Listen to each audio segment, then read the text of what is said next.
próxima parada, el Chalet Picante.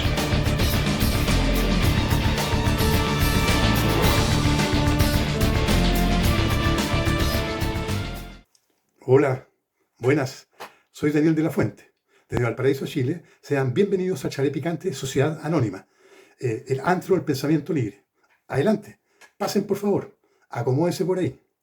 Bueno, el programa de hoy responderemos a esta tremenda pregunta que dice lo siguiente: ¿por qué los pueblos sometidos por las dictaduras comunistas e islámicas no se sublevan?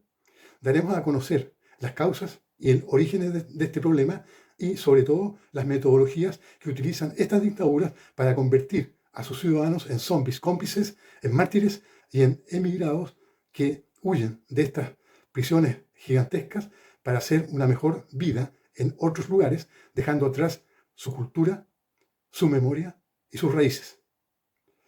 Listo. Ahora les pido que se suscriban a Chalet Picante Sociedad Anónima, que nos dejen like y que, por favor, compartan estos contenidos. Listo. Entonces, vamos. ¿Por qué los pueblos sometidos por dictaduras comunistas e islamistas no se sublevan? La razón principal es que desde afuera solemos imaginar que una rebelión ocurre cuando la gente ya no aguanta más. Pero en la práctica, las sublevaciones solo ocurren cuando coinciden varias condiciones muy difíciles: descontento masivo, capacidad de organización, esperanza de éxitos y fracturas dentro del poder.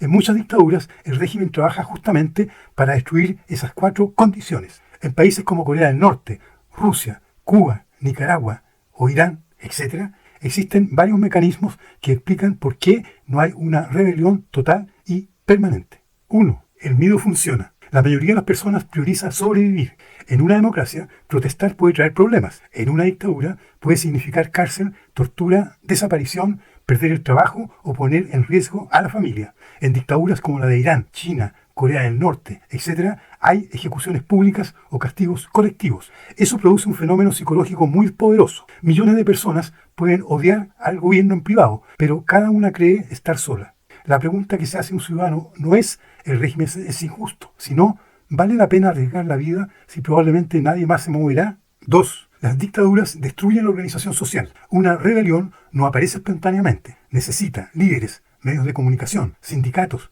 partidos, financiamiento, redes de confianza, coordinación. Las dictaduras atacan precisamente eso. Controlan prensa e internet, infiltran opositores, encarcelan líderes, prohíben reuniones, vigilan vecinos, convierten a la población en individuos aislados. En Corea del Norte, por ejemplo, el acceso a información extranjera puede implicar trabajos forzados o incluso pena de muerte. 3. Muchas personas terminan adaptándose. El ser humano es un animal de costumbre y puede acostumbrarse a situaciones extremas. Cuando una dictadura dura décadas, nace gente que nunca conoció otra realidad. La propaganda se vuelve, entre comillas, normal. La obediencia se transforma en hábito cultural. Eso no significa que amen al régimen. Muchas veces significa resignación. La psicología social ha estudiado fenómenos como la obediencia a la autoridad, el conformismo, el miedo al aislamiento, autocensura, desensibilización frente a la violencia. 4. Algunas dictaduras sí tienen apoyo real. Este punto es muy importante. No todos los ciudadanos están en contra del régimen. Las dictaduras comunistas generan una base social de apoyo a través de subsidios, trabajo en el aparato del Estado, junto con adoctrinamiento intensivo, que consigue implementar una base social de apoyo fiel. En Rusia, por ejemplo, existe una parte de la población que asocia el poder fuerte con estabilidad nacional y recuperación del orgullo imperial. En Irán, grupos religiosos beneficiados por la dictadura islámica consideran legítimo el sistema teocrático. En Cuba existen sectores militares, policiales y de soplanaje privilegiados por la dictadura. Son comprados con comida y sueldos mensuales de $10. Entre paréntesis, el sueldo mínimo en Cuba es actualmente de $1,8. Por eso, muchas personas optan por emigrar, sobrevivir, adaptarse o hacer resiliencia y resistencia silenciosa en lugar de una insurrección abierta. 5. Las revoluciones fracasan más de lo que triunfan. Desde afuera solemos recordar la Revolución Francesa, la caída del muro de Berlín, la primavera árabe. Pero olvidamos la enorme cantidad de rebeliones aplastadas. Históricamente, enfrentarse a un Estado armado suele terminar mal para la población civil, especialmente cuando el ejército permanece leal. El soplonaje es una cultura arraigada en la población. No hay apoyo internacional. La oposición está fragmentada. Por eso muchas personas optan por emigrar, sobrevivir, adaptarse, hacer resistencia silenciosa en lugar de una insurrección abierta. 6. La pobreza extrema puede debilitar la rebelión. Paradójicamente, cuando la gente está demasiado empobrecida, también tiene menos capacidad de rebelarse. Una persona que busca comida, que teme perder su empleo, que depende de subsidios, que vive agotada, tiene menos energías y recursos para organizar resistencia política. El control económico es una herramienta de poder muy eficaz. 7. Las dictaduras comunistas e islámicas modernas aprendieron a ser más sofisticadas. Hoy hay muchos regímenes que ya no funcionan solo con el terror masivo visible, como el siglo XX. Usan propaganda digital, vigilancia tecnológica, manipulación mediática, nacionalismo, polarización, desinformación, control judicial, elecciones manipuladas, acuerdos con la religión oficial. Eso crea sistemas híbridos donde parte de la población siente que todavía existe cierta normalidad, aunque las libertades reales son inexistentes. La conclusión más importante es esta: la ausencia de una rebelión no significa necesariamente que la población apruebe al régimen. Muchas veces significa miedo, aislamiento, agotamiento, falta de coordinación, pérdida de esperanza o simple instinto de supervivencia. Y cuando finalmente una dictadura cae, desde afuera suele parecer como repentina la caída, pero normalmente hubo décadas de miedo acumulado, fracturas internas del poder y pequeños actos invisibles de resistencias antes del colapso. Los factores subjetivos son fundamentales. Las dictaduras no sobreviven solo por la fuerza, sobreviven porque logran construir una narrativa emocional, moral y simbólica que hace parecer natural o inevitable la obediencia ciega. El poder autoritario moderno necesita 3 cosas: miedo, legitimidad, sentido de pertenencia. Ahí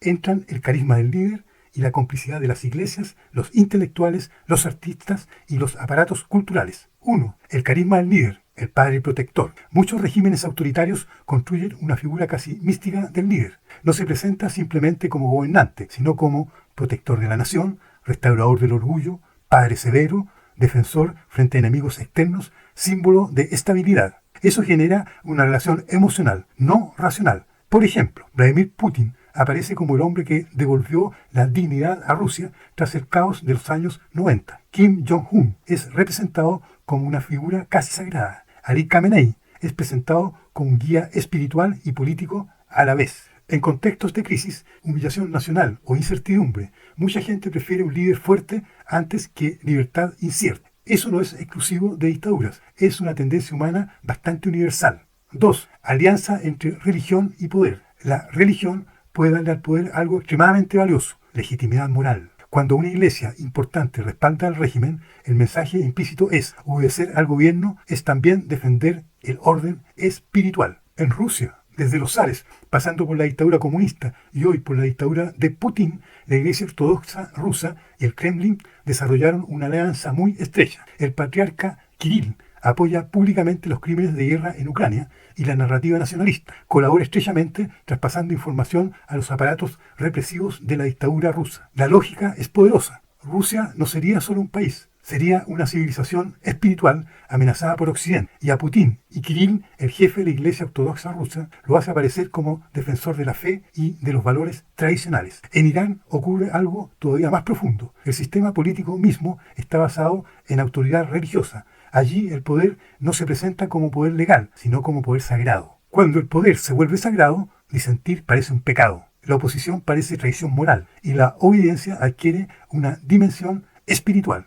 Históricamente, esto ocurrió muchas veces. Monarquías europeas, imperios islámicos, dictaduras nacionalistas, incluso algunos regímenes revolucionarios que reemplazaron la religión tradicional por religión política. 3. El rol de los intelectuales y los artistas. Aquí hay un punto muy importante. Las dictaduras necesitan policías, pero también necesitan poetas, profesores, cineastas, escritores, académicos. Porque la fuerza controla cuerpo, la cultura controla imaginario. ¿Por qué muchos intelectuales colaboran?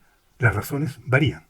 Las razones son convicción ideológica genuina, patriotismo, miedo, oportunismo, prestigio, acceso a recursos, deseos de influencia, supervivencia profesional. En muchos sistemas autoritarios, el artista o intelectual entiende rápidamente qué puede decir, qué no puede decir y qué tipo de obra trae premios fondos o reconocimiento. Con el tiempo aparece la autocensura. 4. Artista oficial y artista disidente. Las dictaduras suelen producir dos tipos de artistas. El artista oficial ayuda a construir épica nacional, orgullo colectivo, culto al líder, enemigos externos y heroísmo patriótico. Eso ocurrió en la Unión Soviética, en la Alemania nazi, en la China maoísta, en Corea del Norte y en múltiples dictaduras comunistas latinoamericanos y asiáticas. B. El artista disidente también existe, pero normalmente es censurado, marginado, encarcelado, exiliado, asesinado o convertido en figura marginal. En China, artistas críticos como Ai Weiwei han sufrido detenciones y vigilancia estatal.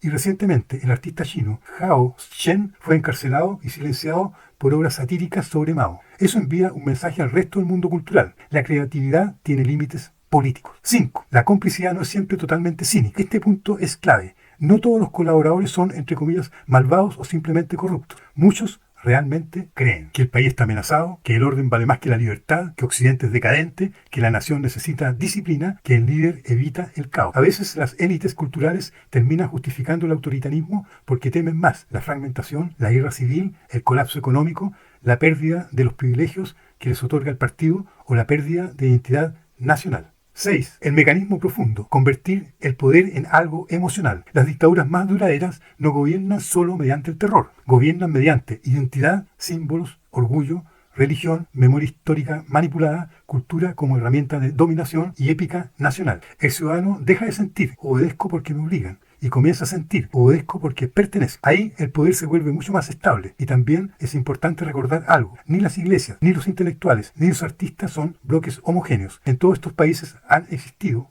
sacerdotes opositores, escritores disidentes, músicos censurados, académicos perseguidos, artistas exiliados, etc. Pero en sistemas autoritarios, las voces oficiales suelen tener mucha más visibilidad, recursos y protección que las críticas. La propaganda moderna es mucho más sofisticada que la propaganda clásica del siglo XX. Ya no consiste solamente en afiches gigantes, discursos interminables o censura evidente. Hoy funciona mezclando entretenimiento, emociones, redes sociales, identidad cultural y manipulación algorítmica. Su principal objetivo no siempre es lograr que la población ame, entre comillas, al dictador de turno. Muchas veces basta con confundir, cansar, dividir, desmoralizar o hacer sentir que todos mienten. Este cambio es muy importante. La propaganda moderna es mucho más sofisticada que la propaganda clásica del siglo XX. Ya no consiste solamente en afiches gigantes, discursos interminables o sopronaje y o censura evidente. Hoy funciona mezclando entretenimiento, emociones, redes sociales, identidad cultural manipulada y manipulación algorítmica. Su objetivo principal no siempre es lograr que la población ame, entre comillas, al régimen. Muchas veces basta con confundir, cansar, dividir, desmoralizar o hacer sentir que todos mienten. Ese cambio es muy importante. ¿Cuáles son las herramientas más eficaces que utilizan las dictaduras comunistas e islámicas para controlar a sus ciudadanos? Las herramientas que utilizan los regímenes comunistas e islámicos para someter y convertir a los ciudadanos en zombies estúpidos son: 1. El aislamiento de sus ciudadanos con el mundo exterior. 2. La propaganda. En estos países no hay noticias, no hay análisis objetivos e independientes del poder, no hay opiniones libres, no hay datos confiables, todo es propaganda. Permiso.